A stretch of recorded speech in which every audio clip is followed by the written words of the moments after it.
I hear.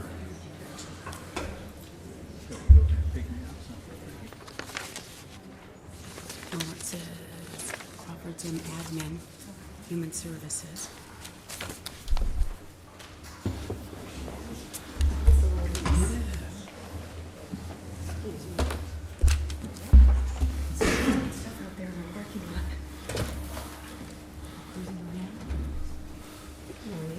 Worldly. I was speaking about you this morning. That's why I'm late.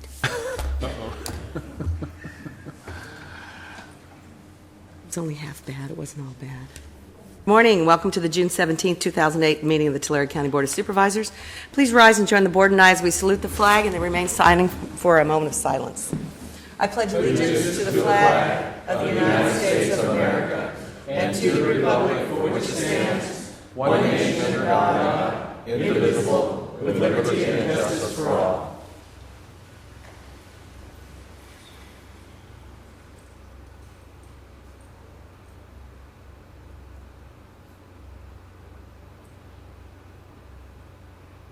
Thank you.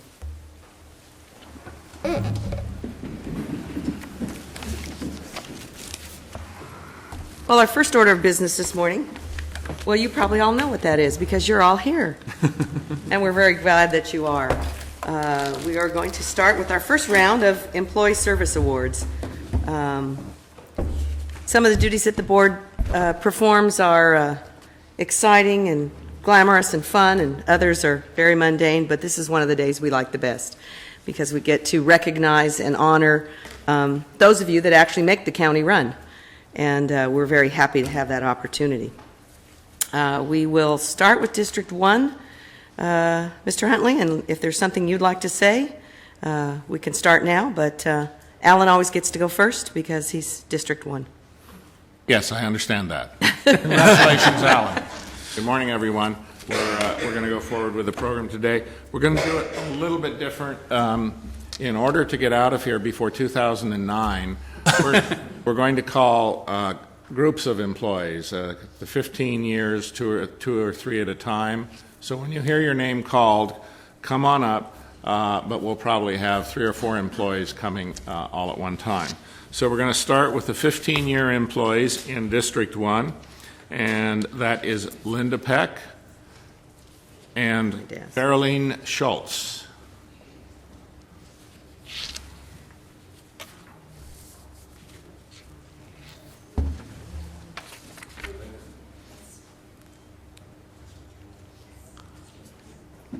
Alan is carefully making sure they're getting the right gift, so don't change your mind from when you talk to Judy, please.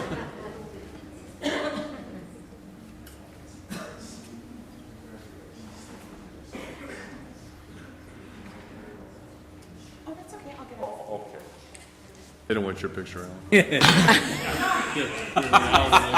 Yeah, one of the things I need to remind you is in many cases you have boxes that go with your gifts, so please check here with Becky. And of course, Judy will keep everything in order. These 2 members of my staff are absolutely key for this program. All I have to do is sit here and mispronounce your names. Next, I would like those recipients from District 1 who are 20 years to please come forward, and their names are Hal Boley, Karen Ferguson, Clifford Good, Jan Taylor, and Christine Ward. Let's give them a round of applause.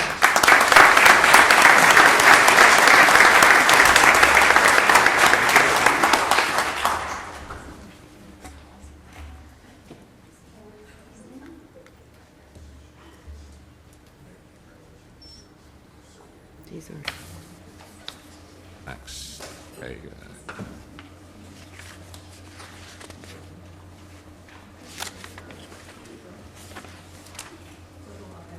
I'll come back here, please.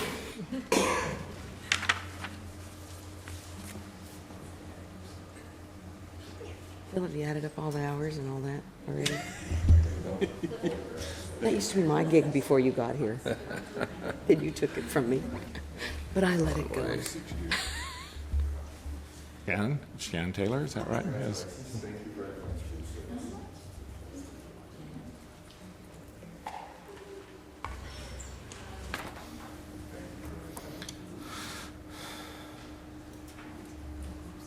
That covers the number of employees in Allen's district with 20 years of service.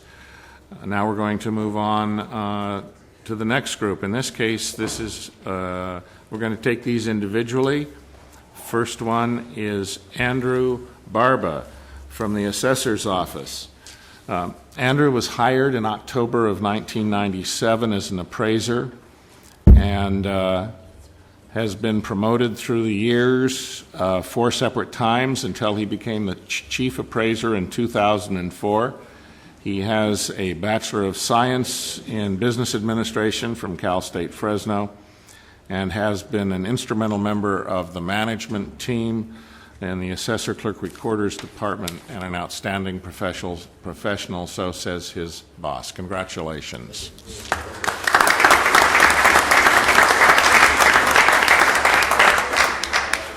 Tim, you said 97, but I said 77. 77.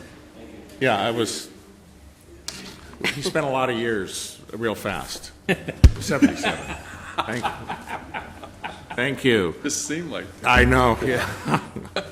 Next, we have Patsy Hogue from the County Administrative Office. Oh, my goodness. What's she way back there for? Patsy became a full-time permanent employee in 1976 as an office assistant for the County Administrative Office. She moved to probation in 1985 as a department secretary and served there for 18 years through 7 chief probation officers, which tells you something about where you want to be if you want to stay around. In 2003, Patsy was named administrative secretary for the County Administrative Office, and it's a position she holds today. And while she's being recognized for 30 years of service, she was first employed as extra help for the County Chamber of Commerce, a county department that no longer exists. And so has been employed in some capacity for over 39 years. She started at the age of 10, and we're really glad to still have her here.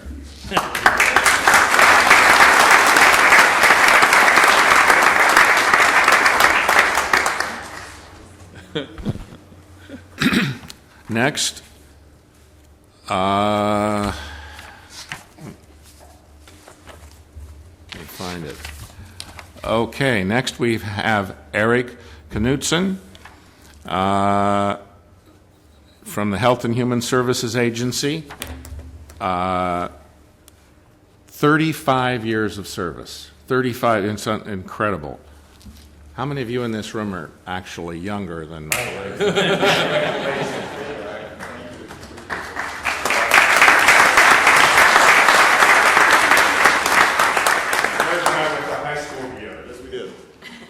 Eric started in 1972 in the Old Age Security and Aid to Disabled program. He worked in Child Protective Services. He's been recognized, nominated for awards, and on one of those awards, an excerpt from his nomination reads, "Eric has worked for the agency for decades. He has a profound belief in the individual importance of every client and works very hard to take care of them. He exemplifies the finest ideas of what it means to be a social worker. We are proud to work with him." So, congratulations.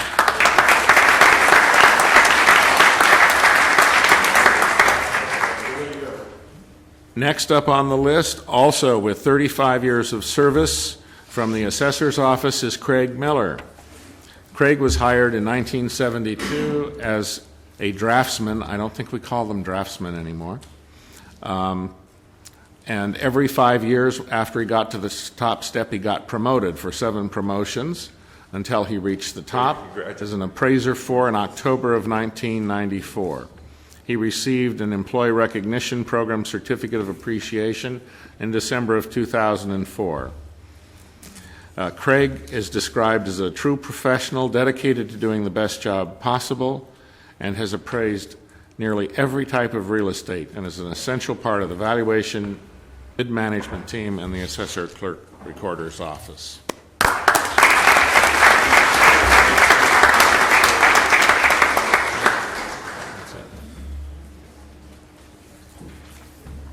Okay, so our next group is from District 2.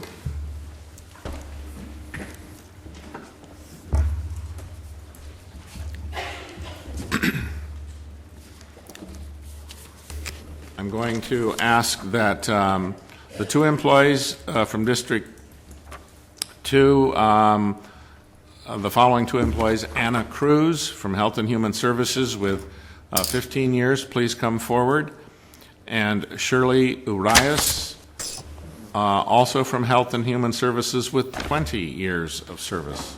Please come forward. John's not here.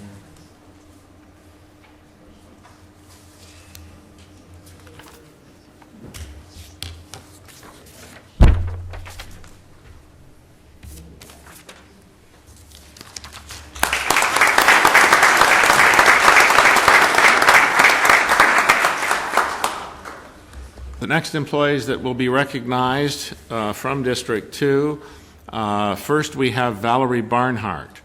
Valerie has been with us. Are you here, Valerie? There she is. Valerie has been with the county for 25 years. She's a member of the District Attorney's Office, and congratulations. This is me, your readings.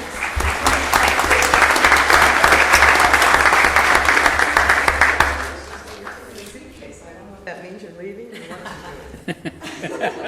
Or what? we didn't go to high school together, but I wish we had.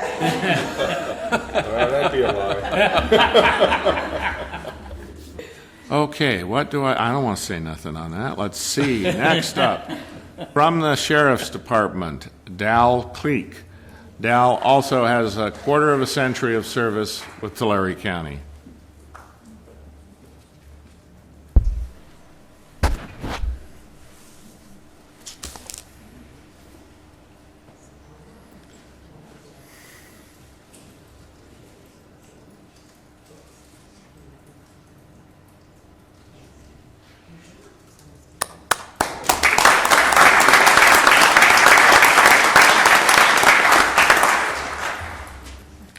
Grace Moreno. Grace is with the Health and Human Services Agency, and she is also a quarter of a century employee with the county. I'm sorry, only 25 years.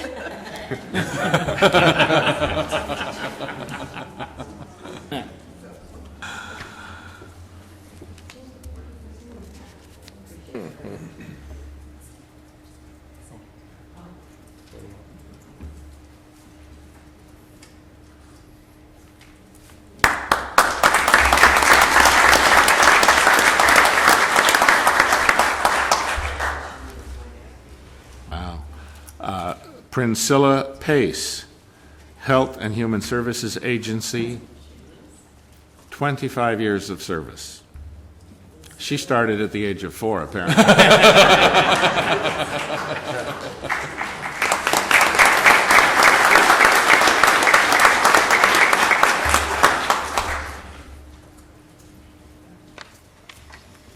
All right, and the final presentation from District 2 is James Waters. Waters.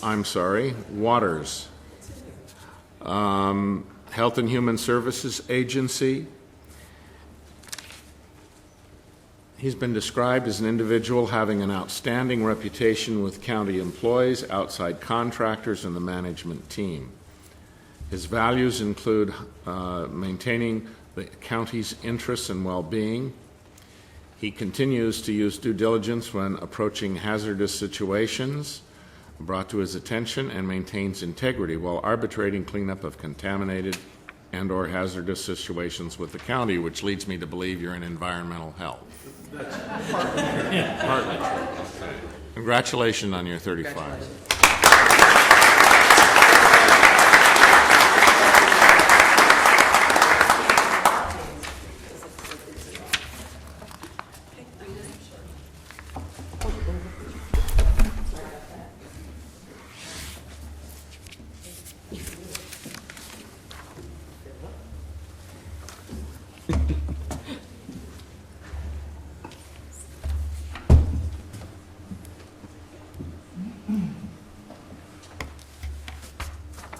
Okay.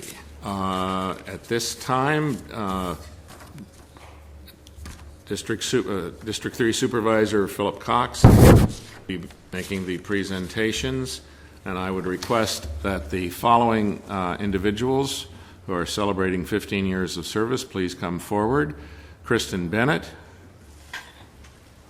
from the County Administrative Office, Bill Harrison from Health and Human Services Agency, Catherine Hernandez from Health and Human Services, and Gail McCain from Health and Human Services.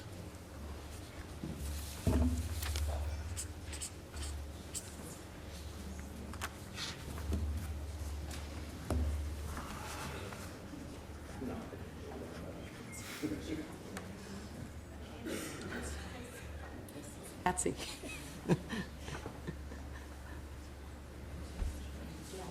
Expect to see that thing full of candy. Now she's on a diet. It's so skinny. Gail, you're out of order. I'm sorry. You've messed things up.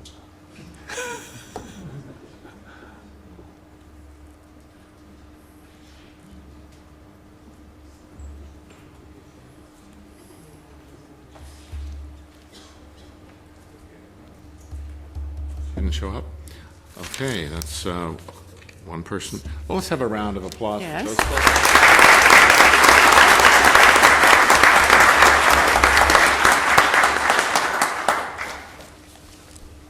All right, the next group, also with 15 years of service, include Sandra Mendoza. Sandra's from Child Support Services.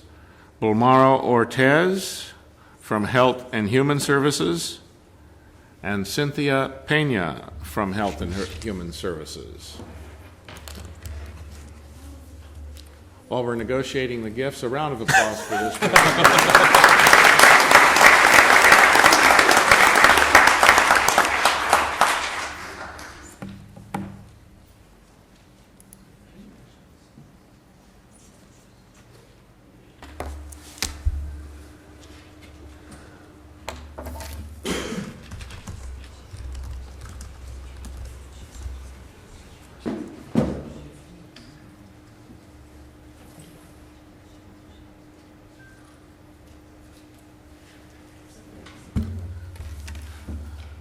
The following employees, please come on up. Billy Jacobson, Joel Martins, Darlene Miller, and Melissa Paul. Billy is Billy is with Health and Human Services.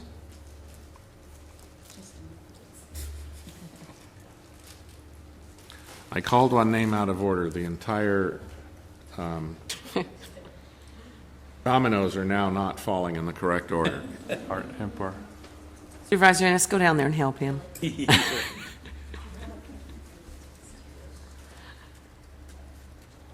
Joel Martins with Health and Human Services.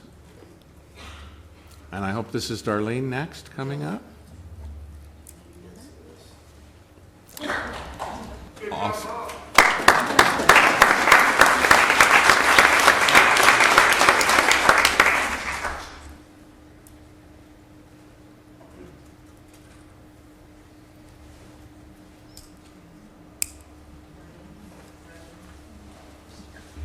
And Melissa Paul, also from Health and Human Services.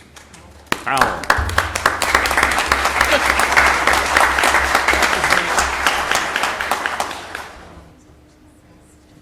All right, the following employees, please. Art Hamper, Jack Ramirez, and Anna Marie Sparks.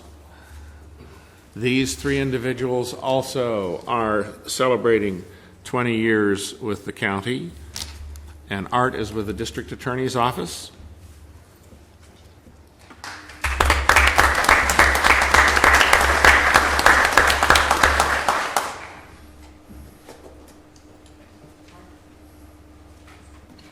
And Jack is with Health and Human Services Agency.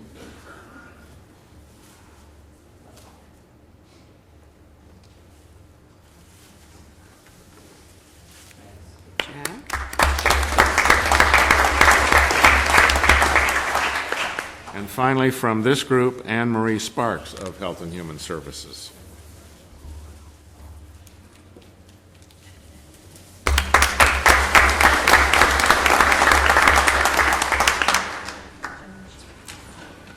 In District 3, we have one employee who has 25 years of service. That would be Mark Barstow, also of Health and Human Services. Mark, congratulations.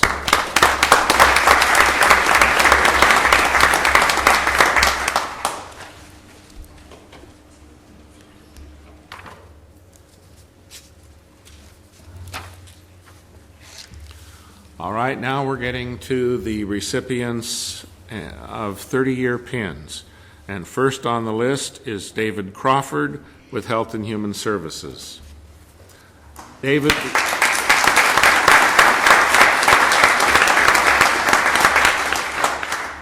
began as an eligibility worker 1. He's perceived organizationally as a highly respected leader, coach, and authority figure.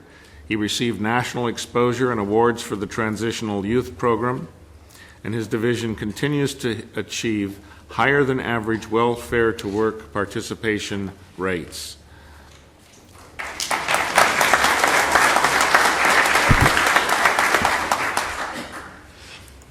Next we have Roxana Rosh, also from Health and Human Services, 30 years.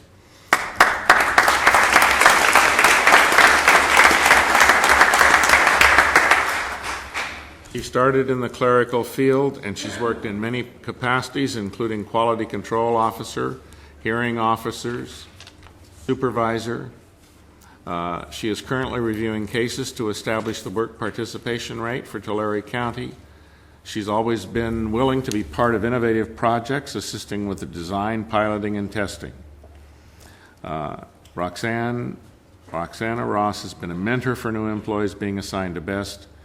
She's considered extremely thorough in her peer training and takes great pride in making sure that she insists them to be the best counselor that they have the ability to be. Congratulations.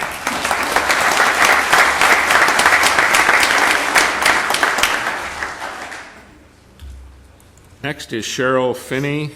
Cheryl has... Cheryl Sheep. I'm...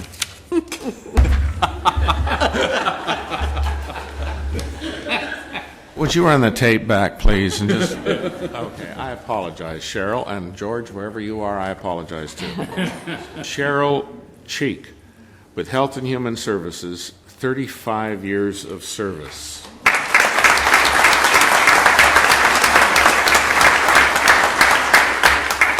What I thought was interesting is in the note we were provided by the department, it says, I don't know where she started with the county. But apparently she did, because she's been here for 35 years. In all her work since then, she's been sensitive to how difficult the eligibility worker's job is and strives to make it easier. She was selected to assist in the development of the CLEAN, Client Entry Assistance Network, in the 1980s, and she trained and worked as a programmer. After CLEAN was over, she became the Tulare County Medi-Cal Eligibility Data System Coordinator. She has been repeatedly nominated for employee awards by her supervisors and is respected by her coworkers.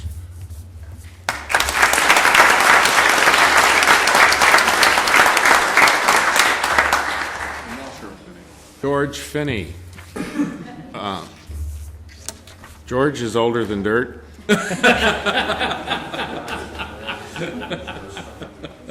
Okay, Phil tells me he was in grammar school when George started with it. He wasn't born.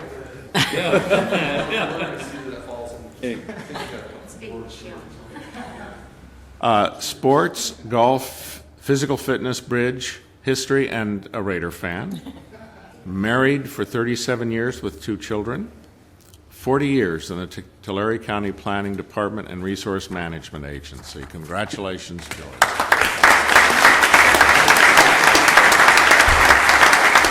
You need a little wine in that, George. We know it won't be empty. Okay, so Supervisor Worthley, please. I'm just enjoying the show. For District 4.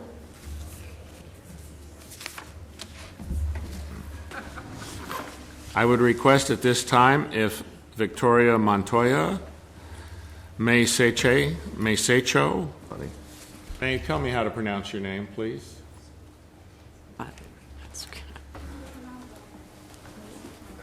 Mesecho. Thank you. Mesecho and Margaret Venegas, please. Victoria has 15 years of service in Health and Human Services.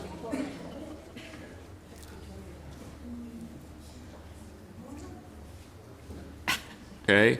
May also has 15 years of service in the Health and Human Services Agency. And Margaret Venegas, 15 years of service.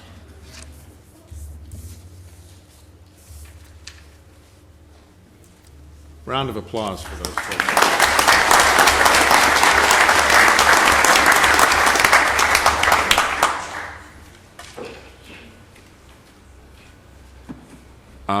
Would the following employees please come up? Deborah Olvera and Angelina Stanfill.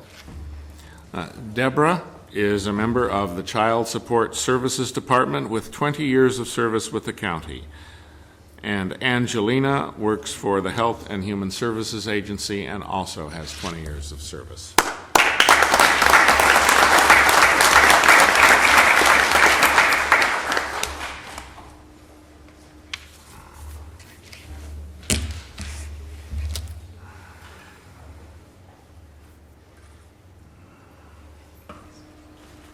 And finally, the last employee to be recognized today from District 4 is Florencio Camarillo, a criminal investigator with 35 years of service.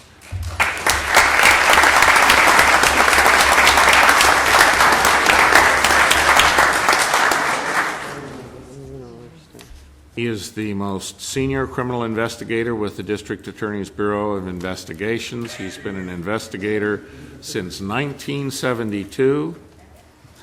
He's one of the first investigators called when a major incident or high-profile crime needs investigating.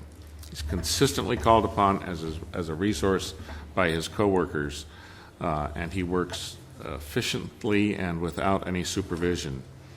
Florencio is extremely knowledgeable in the laws and procedures regarding foreign prosecutions. Florencio has established a working relationship with state, federal, and foreign agencies to assist in bringing witnesses and defendants from out of the country back to Tulare County.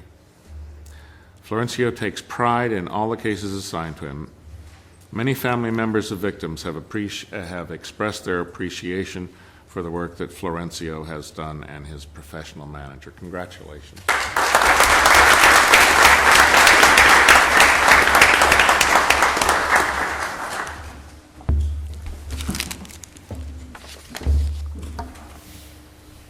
For District 5, we'll ask these folks to come up one by one. Janice Broderson, Health and Human Services Agency. This appears to be the Health and Human Services Agency Day. Maybe next year we'll split some of you up. We'll do health on one side and human services on the other. Janice with 15 years. Congratulations, Janice.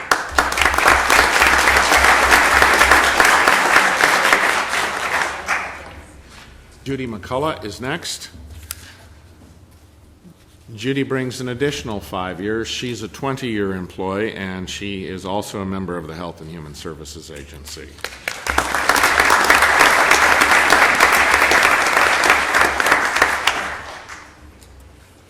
Juanita Silva. Juanita is Health and Human Services Agency, and she also is receiving her 20-year recognition today.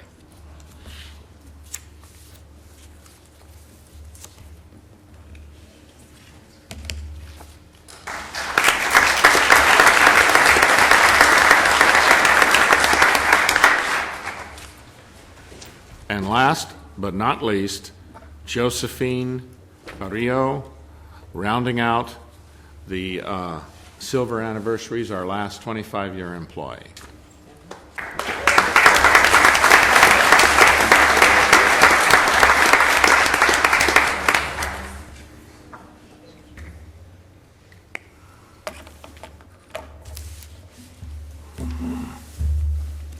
So that concludes the presentation of the service awards.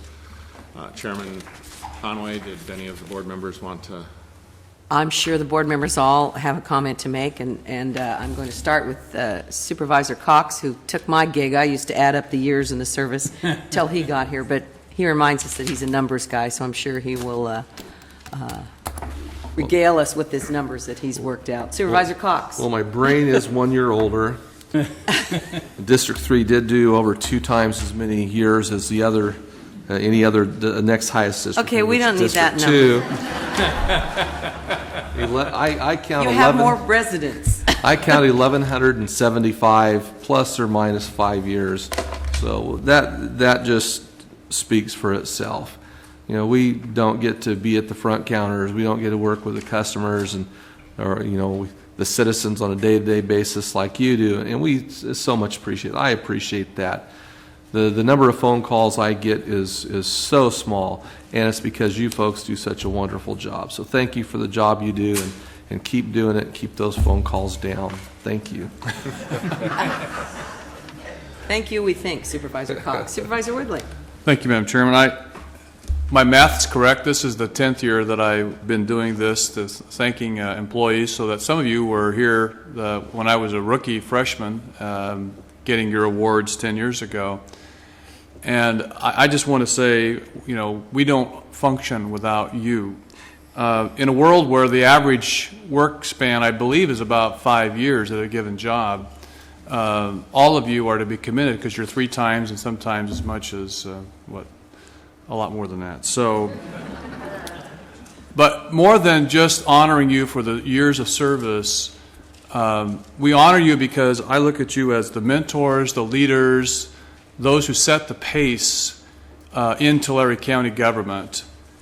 And I can tell you that in the last 10 years, there has been a transformation in this county of our employees, and it is for the better. And I just want to thank you for your years of service and look forward to a lot more. Thank you. I think as Supervisor Worthley has pointed out, that you are the backbone of county services. And as Supervisor Cox pointed out, it makes you do a very good job because my phone doesn't ring very often either. And we certainly appreciate what you do every day, because without you, we could not provide the services that we do provide. And if you've noticed over your years, those services have expanded, and so has the county family. And I want to thank you again for everything that you do for the residents of Tulare County. Supervisor Ennis. Well, coming out of the business world, the name on the business really doesn't tell you what the business is all about. It's about the people that represent it. So very thankful for everybody. We're the biggest business in Tulare County, and you all to be commended for a job well done, and your longevity proves that you like being here. So thank you so much. Well, yes. Oh, is it my turn? Well, I also want to thank you. Last night I had my agenda out as I was looking over it in preparation for today, and I had some friends stop by, and one of them picked it up and was looking at the service and was just amazed and said, "Wow, you have people that, they've been with the county that long." And you know what? It really is amazing, and I don't mean that in a silly or a smart aleck way. It's such a testament to you, those of you that have dedicated your life to the service of this county. I think that people sometimes think of county government or any kind of local government, and at least in my district, the first thing they think of is roads and probably public safety. And I don't know that they often remember the complexity of what counties do, the complexities of what you do for us every day. And this is one supervisor that's very grateful, and I was proud on your behalf as my friends looked over the years of service in the different departments, and it really is something that we can't overlook, we shouldn't overlook, and we are very, very grateful that you have chosen to stay with the County of Tulare and offer that great service that you do for us every single day. Unsung heroes, if you will, but I very much appreciate it. And with that, Board, before we let them go, I think we should, one more round of applause for everybody. And we're going to take just 5 minutes as we finish this part. We'll take a 5-minute break. You're welcome to stay with us all day if you would like, but I'm sure there's some supervisors somewhere back that would like you to return to duty, even though you've been with us all these years. And I've just got a note from Kristen. Tim, would you like to say something else? Yes, I would. Thank you. Okay. It's all right.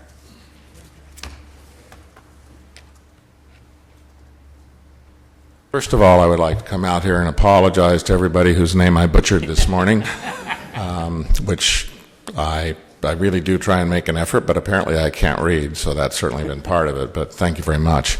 The reason I asked for a little time is I have something for the board members right now.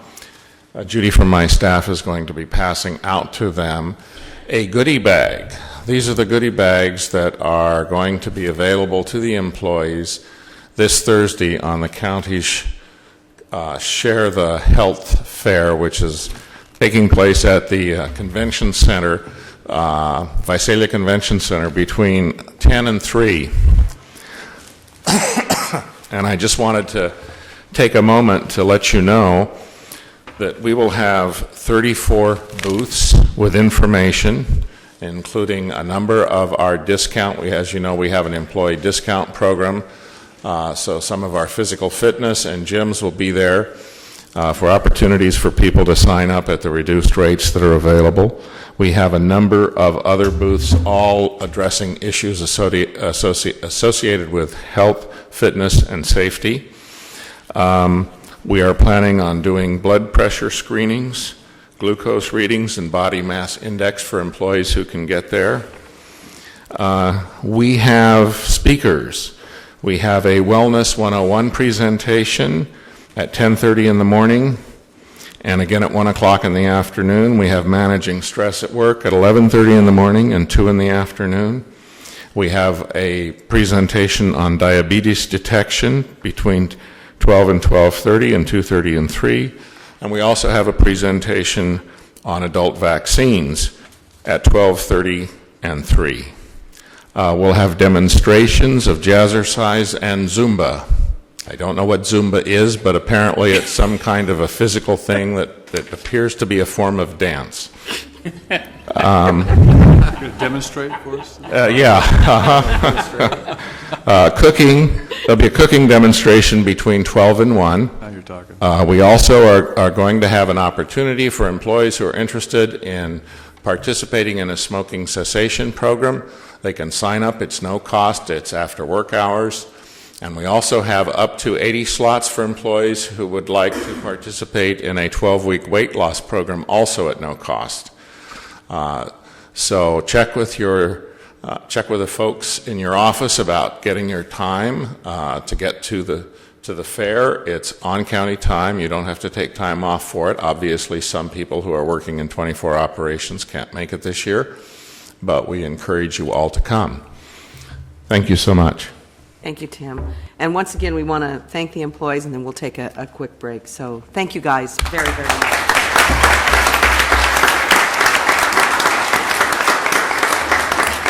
A chance to sit down and get ready. When it left, that gave you a lot of extra. I see there's no other big water users have stepped in. Okay, gentlemen, we're going to go right to consent. We have one item, number 12, that we'll just hear separately.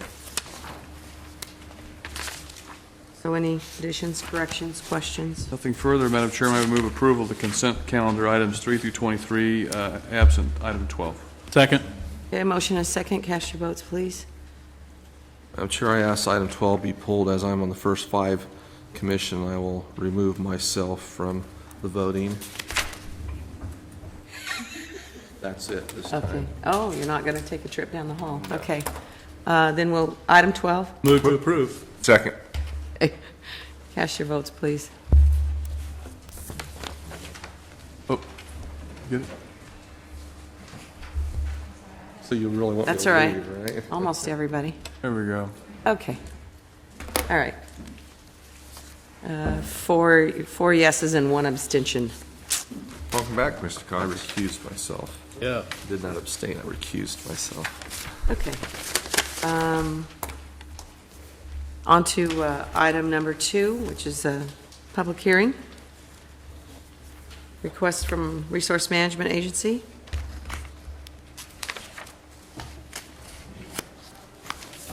Morning. Morning, boss.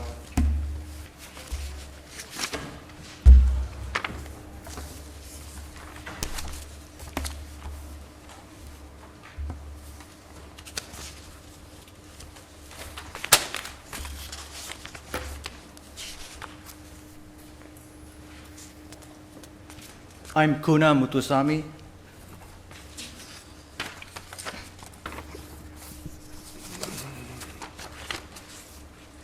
I'm an engineer with the Resource Management Agency, and I'm here this morning to present a public hearing on the Avenue 416 widening project. I would also like to acknowledge others who have assisted in preparing this document who are present this morning. They are the consultants from Quincy Engineers. Also, also like to acknowledge the consultants from the environment group, that will be PA Environmental. And I do believe that we also have some representatives from Fresno County. DLC with Fresno County Public Works and Planning. And we also have some representatives from the City of Dinuba, Dan Minot, and also Dean Ota, the city engineer. They have all assisted in preparing this document, which has taken a number of years. In this project, the lead agency is Tulare County, and the other agencies which are involved in this project is Caltrans, also Fresno County, TCAC, and the City of Dinuba.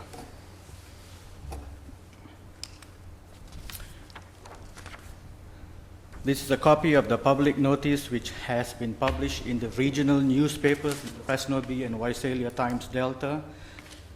This is an opportunity for the public to comment on the environmental document as required by CEQA guidelines. And the public comment period is from May 14th up to June 27th. So it will extend and for another 10 days or so after today.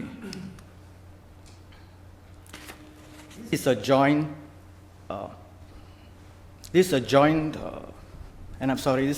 document. It's a CEQA NEPA environmental document. As for CEQA, the lead agency is the County of Tulare, and as for NEPA, the lead agency is Caltrans. As for today, the public hearing is only on the CEQA process.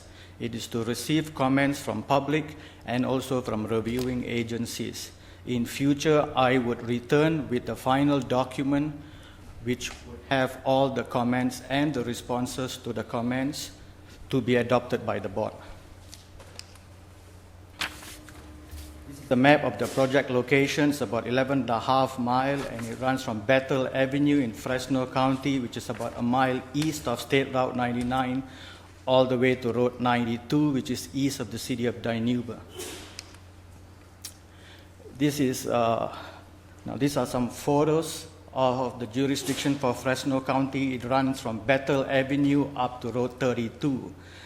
Now, just west of Bethel Avenue, there is an existing 4-lane roadway up to State Route 99.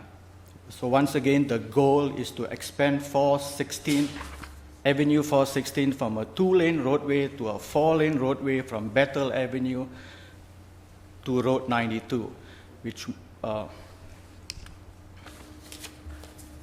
is the jurisdiction for Tulare County. Is from Road 32 to Road 70. This for City of Dinuba.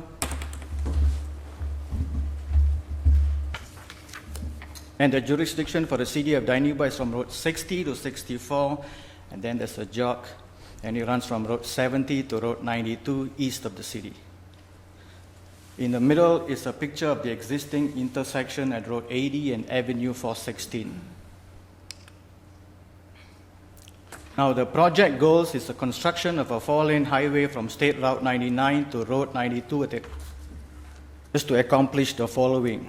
It's to improve all traffic operations and also reduce congestion in Tulare County. It's also to construct a new Kings River Bridge and to improve the congestion and also safety in downtown city of Dinuba. This is an LOS, or a level of service chart, which I've prepared just to show the level of service in Avenue 416. If we look at the current conditions, it's at a level C and D, and the minimum standard for City of Dinuba is C, minimum standard for Tulare County is D. If we perform the improvements on this highway in the year 2020, we would improve to a level of service of B to D. If there are no improvements, it will degrade to a level of service of E to F. This is also a chart of the current and proposed in the roadways. Out in Fresno County, the segment is 4 miles long. Would also like to mention the reason for Fresno County to be included in this project is that it's a logical termini, because there would be a 4-lane roadway all the way from State Route 99 to Road 92. Out in the county, Tulare County is a 5-mile segment. City of Dinuba is 2.5 miles.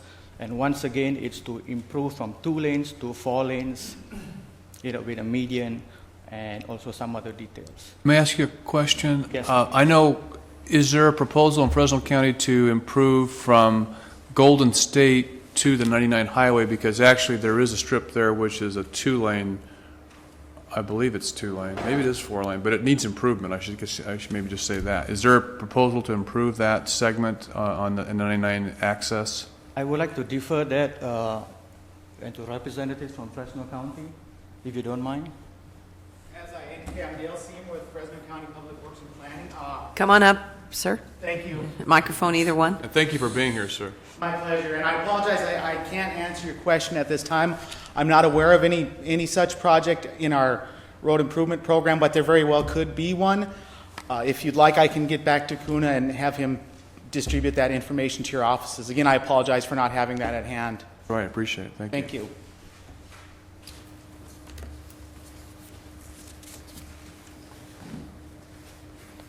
It's a typical road section in the Fresno and Tulare counties. It calls for 12 feet travel lanes, 8 feet shoulders on both sides. In the city of Dinuba, the only difference would be an addition of a sidewalk and curb and gutter. And it would be a raised median, or even the median could be converted to a left-hand pocket. This is a picture of the existing Kings River Bridge. The Kings River Bridge, it will be replaced with a 4-lane bridge. It's a 2-lane bridge currently. All funding for the future bridge, it's going to come from the Highway Bridge Program, as well as a combination of other funds which we are exploring. The real name of that bridge, by the way, is the Oliver Bridge. I'm sorry? Oliver Bridge, named after a former county supervisor.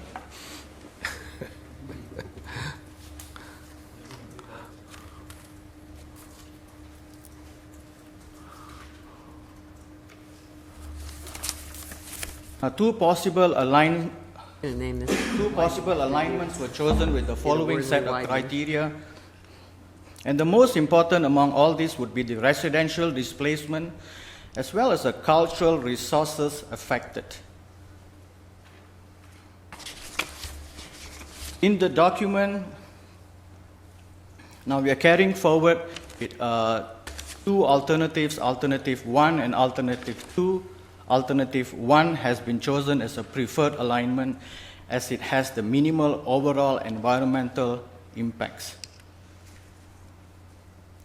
Now this is an example of the effect of the alternatives. In Alternative 1, in the city of Dinuba, if it is a northerly alignment, it would affect the Rose and Witch Park. And if it's a southerly alignment, it would affect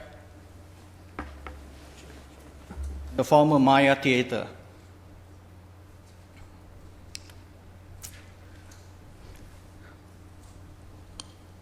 There's also some community impacts. I would like to point out that Alternative 2 would require the relocation of 2 church congregations, including the church which is shown in the picture. Environmental effects on the farmland is about the same between alternatives, about 80 acres, and also the land under the Williamson Act, about 40 acres which will be affected. Environmental effects on relocations, about 60 properties would be displaced, and also a partial displacement would be about maybe 270 to 280 properties. Now, most of these properties are in the city of Dinuba. It would depend on the design which is chosen, on the alternative, and also other considerations like sidewalks and shoulders. Environmental effects on cultural resources. There are a number of properties along the alignment is eligible for the National Register of Historic Places. I would also like to mention the second one, which is a former Maya Theater. It would be affected in Alternative 2. In the visual impacts, there is a photograph of the project before construction, and this is an artist's view of the project after construction in the city of Dinuba. Environmental effects on biological resources. There are a number of plant and animal species that are potentially affected. Now, this is a picture of the valley elderberry bush, which is found at the Kings River Bridge. And the species which are going to be affected mainly is the elderberry longhorn beetle, as well as the St. Joaquin kit fox, among others. And the project status. I've prepared a table for Fresno County section. I believe Avenue 416 is a Tier 1 project in the Measure C. In the Tulare County section, we have the Kings River Bridge. It is scheduled for design services this summer, and the construction is scheduled for summer of 2010. Avenue 416, intersection at Road 56, construction is scheduled for summer of 2008. And the county line, or Road 32 to Road 56, is unknown. It will depend on the funding available. Intersection of Road 80 is in progress and planned to be part of the second phase of the Road 80 widening project. The city of Dinuba section, I know the city of Dinuba has plans to divide this segment into 2 phases, and the design and construction will run from the summer of 2008 to 2014.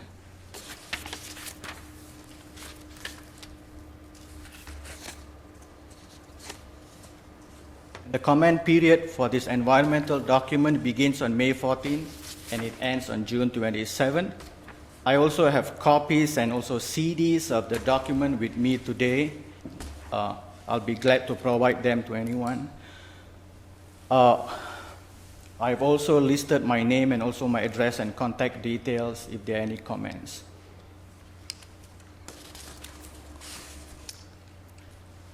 I would like to thank the board and those present for your time.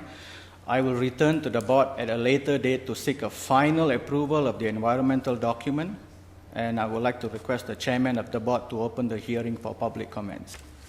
Certainly.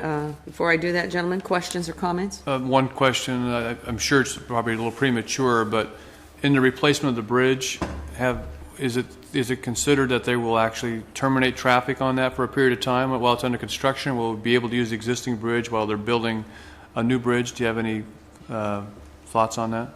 It will be divided into phases, but there would be no major disruption to traffic.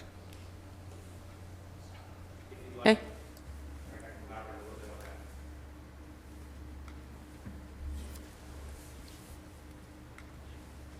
Brett Fussell, Assistant Director of the Resource Management Agency. Right now, the construction timing and planning would be that they'd end up building they'd end up building one bridge that's 4 lanes wide with a median. The idea would be to build, and would be to widen it to the north of the existing bridge, would be to build 2 lanes to the north of the existing bridge, and then move traffic over onto those 2 lanes, demolish the existing bridge and then widen the piece that they just built with the median and 2 lanes to the south, and then have a 4-lane bridge. Makes So there'd be sense. no disruption to traffic. Very good. Thank you. Thank you, Mr. Fussell. Okay, any other questions, comments? Okay, then at this time, I will open the public hearing. Anyone wishing to comment on this project, now would be the time. Yes, ma'am? If you want to comment, you need to come up and give us your name and address for the record, please. Okay, well, but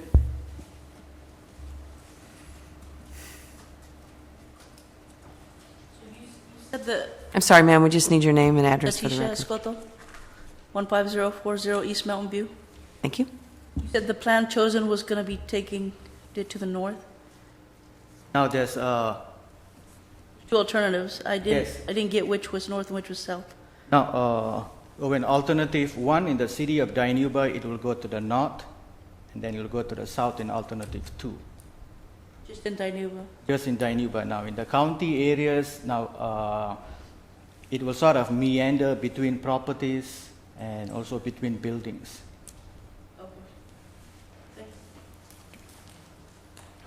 Okay, anybody else wishing to comment?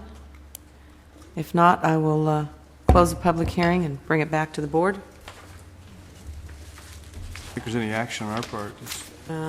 Just Just a, direct staff to prepare a response to the comments. right. There's the 4 requests there. I would move Madam Chairman, the 4 requests for us today. Okay, Second. I have a motion and a second. Cast your votes, please. Okay, motion passes unanimously. Thank you to all of you that were here today and involved in this project. We appreciate you taking the time to be here for the public hearing phase. And we'll probably see you again before this is all said and done. Thanks to all of you. Maybe Fresno County could tell us when they're going to start their construction when they're back next. Actually, it's very much up in the air because of the funding. That Tier 1, when they're actually going to start distributing those funds and in what order, that's not yet been determined.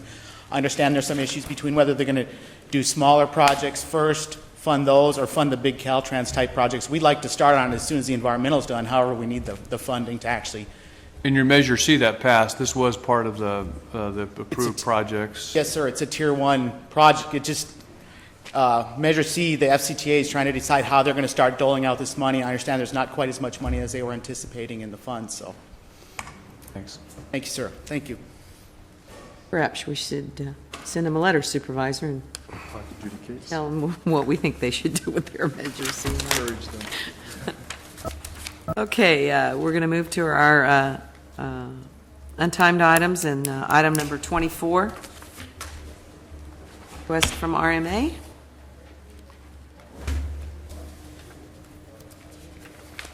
Morning.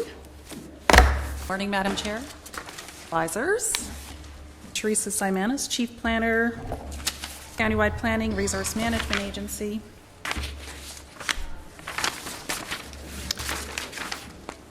This is a request to deny a zoning initiation, PZI 06-003. The applicants are the Bautista brothers, to change the zone from AE20 to RA100 for a 25.84 acre parcel on Avenue 250, approximately 1 mile north of Lindsay.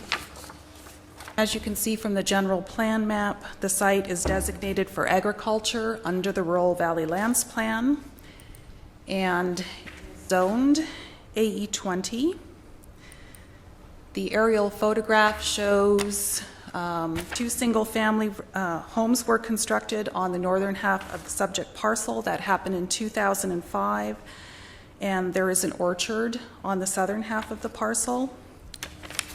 And though the site itself is not under Williamson Act contract, it is abutted on 2 sides by Williamson Act contract lands. The parcel is completely surrounded by agriculture with several home sites to the north and 5 acre parcels to the east, and these parcels were established in 1977 prior to the adoption of the Rural Valley Lands Plan. The applicant has asked to rezone to 2.5 acre lots, and should that be allowed to proceed, they would need to be on well and septic, as the Lindsay Strathmore Irrigation District prohibits new service connections for domestic water. And finally, the property receives 21 points on the RVLP checklist, which indicates that the requested change of zone to rural residential should not proceed. And that is staff's report. The Bautista brothers are here and have asked to have an opportunity to comment today. Okay, questions or comments first from board members? I have a question. My understanding is that those lands subject to the Rural Valley Lands Plan, where they receive a certain points, as they do in this case, acts as an absolute bar to changing the designation of this property. To a rezoning, yes, it does. Okay, anything else? Okay.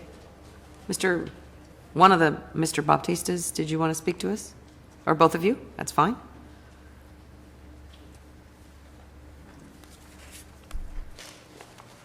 Need your name and address for the record, sir? Yes, my name is Juan Bautista. Address 22015 Avenue 250.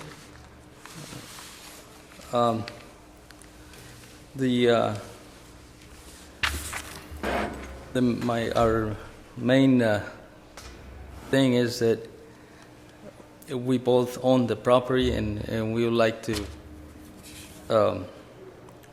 That would be our. The way we presented to the planning, the map is what we wanted, but if it's not possible, we would like to split the property in half, so my brother can have his half of the property, and I'll have my other half. So that was our main goal, is so he can have his half of the property. Okay.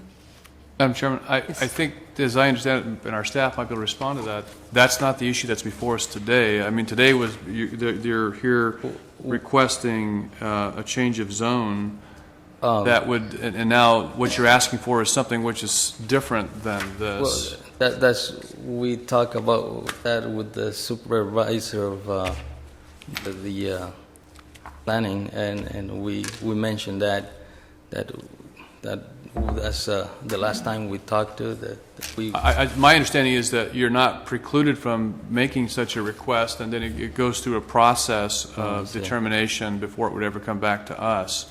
But that's different than what's before us today. Is that correct? Splitting the parcel in half would still be a change of zone request to an AE10. We did have a meeting with the applicants, and we discussed that an option that they could pursue would be to sever a home site from the parent parcel. So that would be a separate request to sever the home site, and changing the zone to AE10 is still a zone change.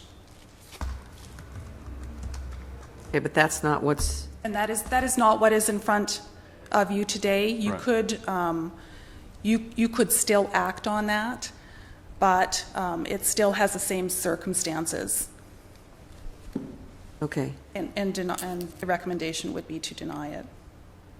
Well, if you sever the home site, you're still going to have a large piece of property. The home site will just be a small acreage, right?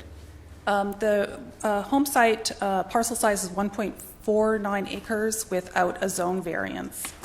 So the whole rest of the property would have to be left whole. That's right. Right. Okay. Madam Chair, if I could, I think there's something in the agenda item that references water, will serve letters. They're not going to do a will serve to a parcel of 1.49 acres. Is that correct? Well, they're looking at 2.5 acre parcels. The RA 100 is a minimum size of 2.3 acres, but the Lindsay Strathmore Irrigation District is not able to serve potable water. We don't have potable water.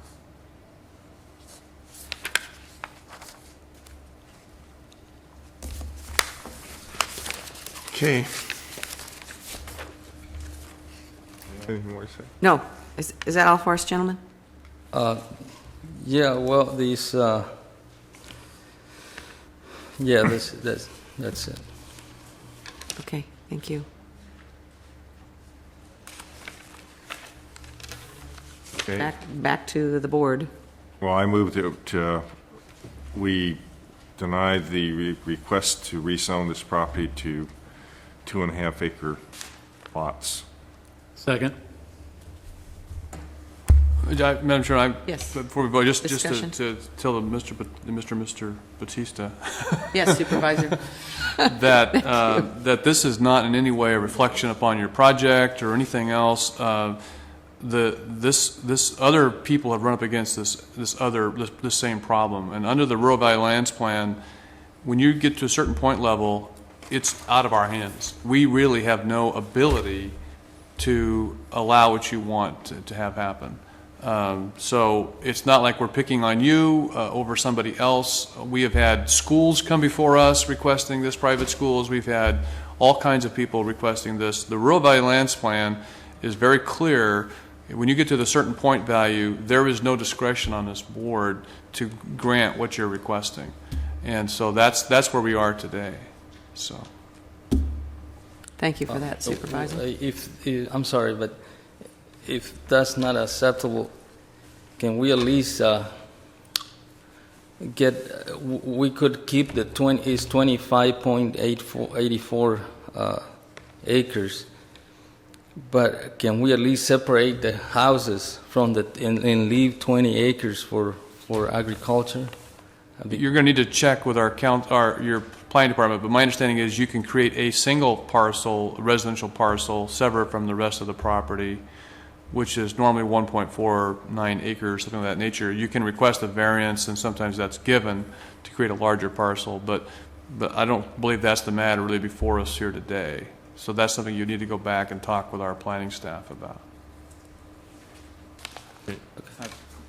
I think it's very clear that because of this rural lands plan and the policy of the board that, I made the motion because I don't believe we should have 2.5 acre subdivisions in agricultural land. So. I was told that was... If I can, once you split these lots off, it makes the other lots available to put a house on. Well, that's what I think we need to address in an ordinance, that you are not allowed to split a house out, then build another house and split it out. So that's something that's in the future that we'll address. I was told that it was that area falls under ruling of the Foothills development or something like that, and that's why we decided to ask if we could do that, because it's not really is a heavy clay that is not very good soil. I mean, to grow anything, is there is some trees, but around the area, but to grow anything else is not very good soil there. Now, I know I own some of that land, and I do grow orange trees on it. So, thank you. Thank you, gentlemen. Okay, in the middle of all this, we still have a motion and a second, so cast your votes, please. Okay, the motion to deny passes unanimously. I would just say, board, judging from this issue and issues to come, we do have some homework that we maybe need to do, make these issues more clear. Well, I think clearer than that, I think we need to direct staff to look at this issue of these homes being broken out of larger parcels, and then they come back 5 years from today and build another house, and they ask for that home to be divided out. I don't think that's the intent of the original ordinance, to allow those homes to be parceled out. Is that a subdivision, one house at a time? Is that what you're saying? Well, I think we allowed that ordinance for older people that had farm homes that sold their properties but wanted to keep their homes. So yes. we want to prevent further subdivisions of those properties once we take one home out. Thank you. Next item, 25, public comment. Anybody wishing to address the board? Items under purview, but not on the agenda. Okay, seeing and hearing none. Back to Board of Supervisors matters. Supervisor Ennis.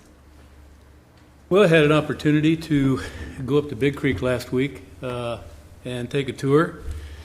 I see Mr. Bill Delane's in the back there, and thank you again for a great tour. Was very impressed with the power plants and how they work, and especially with the Eastwood plant that's built 1,000 feet down the ground in solid granite, and they use the water over and over again by pumping it back up at night and then running it back through to produce power. Very, very high tech. Was very impressed with their forest, 22,000 acres of forest, and we need to use that as a pattern for California. I don't know how we do it or how we get people involved, but if we could get that as our pattern for California, we'd be miles and miles ahead and wouldn't have to hire extra fire people to put fires out. We could be proactive. So thanks again, Bill, for your tour. It was excellent. I just don't know how we get the word out to the monument and the state and federal people on how to manage their ground, but if they would take you as a pattern, it would be very, very good. Thank you. Supervisor Ishida? Speaking about power, we had another town meeting in Exeter opposing Route 1, the route of the proposed transmission lines. We had about 150 people there. I think the important issue that came out of that meeting was if you are impacted by Route 1, you need to file a letter of protest, and we're using the date of June 30th. It needs to be filed in front of the California PUC. And what it is, your letter of protest is actually your testimony that the PUC will consider. And it also establishes a basis of, I believe, a basis of claim. I'm not an attorney, but I think it does establish that. We had another meeting on the steering committee last night, and that's mainly what we discussed was the letter of protest. And we'll continue to have weekly meetings, and we're scheduled to have a large community meeting July 10th at the Exeter Memorial Building. Off the power subject, I'd like to congratulate Supervisor Ennis. He will become the chairman of TCAG, or he is the chairman of TCAG, and I'm very happy to say he has. Everybody's smiling. 2 years. Supervisor Ishida and Supervisor Ennis. Especially Ishida. Yeah. So congratulations, Mike, and I think you'll find it's very rewarding. Supervisor Worthley? Thank you, Madam Chairman. I just wanted to thank all the board members for their appearance last Friday evening at Ivanhoe, where for the dedication of a memorial for Deputy Haas, who was killed in the line of duty, protecting the Ivanhoe community, and just want to again thank the community of Ivanhoe for stepping up and taking this on as a project and bringing together their community and doing so. And it was really very well attended, very well done too. Nicely done, simple, very simple project, but quite attractive. And just again want to thank all the board members for being there. Thank you. Supervisor Cox? It's always so hot in Ivanhoe. Only on Friday afternoons. Two quick things. The Step Up Planning Committee continues to work on several anti-gang related events throughout the county. We have participation from all districts. We have very good participation. We do have one issue facing us, though, our Youth Commission. We have 2 districts that have not made their suggestions for their youth commissioners, and we are moving forward with that, or without, we won't say who, but we do need those youth commissioners on board because we have training plans starting in about 3 weeks. How youthful do they need to be, Supervisor? We would like, we get some teenagers, that'd be good. The panel so far is really shaping up to be a great looking panel of experts and folks that work with teenagers and youth in the county, so it's looking very good. Next thing, we have another meeting this week of, I believe tomorrow, of the County City Subcommittee working on issues. It's worked out that the cities have asked us to educate them on the county's finances, and it's been very enlightening. We've been able to sit down, and it's amazing to see those jaws drop as we talk about the challenges that we face as a county with our funding and making, keeping the lights on and keeping the doors open. It was at first glance, it was like, you want to know what? And then after the first meeting, it turned out to be very fruitful, very helpful. The folks there are expressing interest in partnering with us and working on legislation that would help both the county and the cities. So I am hopeful. I am not a skeptic. I am hopeful that a lot of good will come out of this, but I think it's going to take a few months of these meetings for it to shake out. We're looking at this time at our tax sharing and property tax sharing agreements, which are very short, very old in most cases. And so this is going to be the opportunity for us to talk across the table, face to face, and work things out on these upcoming property tax sharing agreements that we all know that we have to bang out. Madam Chair? I'm just glad to hear that you're not a skeptic, because there's other occasions when I believe you to be so, sir. I think these conversations that Supervisor Worthley and Supervisor Cox are having with the League of the Cities is hopefully very productive. It's at least we've gotten the topics out on the table, and they are discussing them. We'll see how far your education efforts go, but it's long overdue, and I thank both of you for the work you're doing. I've sent a letter to the mayors indicating it's time for another countywide meeting that we said we were going to have, and give them some choice of dates. And the first time I did that, I didn't get much response, so we tried a new tack this time where we've chosen 2 dates and asking them to choose between the 2 or offer up an alternative one. So hopefully you will have something to report back to all of us when we get together one more time for all of that. There has been a lot of information sharing. I mean, there has been volumes of information sharing that they were not aware of our funding and the way it works. And this tomorrow, when we meet, they're actually going to share some of their funding challenges in regards to annexations. Well, you've been in both worlds, so I meant that when I said to the employees this morning that this is complex business at the county, and people think, I mean, they recognize what we do in some respects, but on a very fine basis, not the intricacies of how it all works. And then it's all, of course, counties are all hooked up to the state. And I don't even comment anymore on that. Madam Counsel, do we have need for a closed session? We do, Madam Chairman. We have items A through I on your board's closed session agenda. Item E is off agenda. I do not believe there will be any announcements. Okay. Is that definitive? We're still looking. I'm shaking my That's head. it. Okay. Not, All no right. announcements. Thank you. Well, in that case, the board will adjourn to closed session. Thank you all for being here with us this morning. Yeah.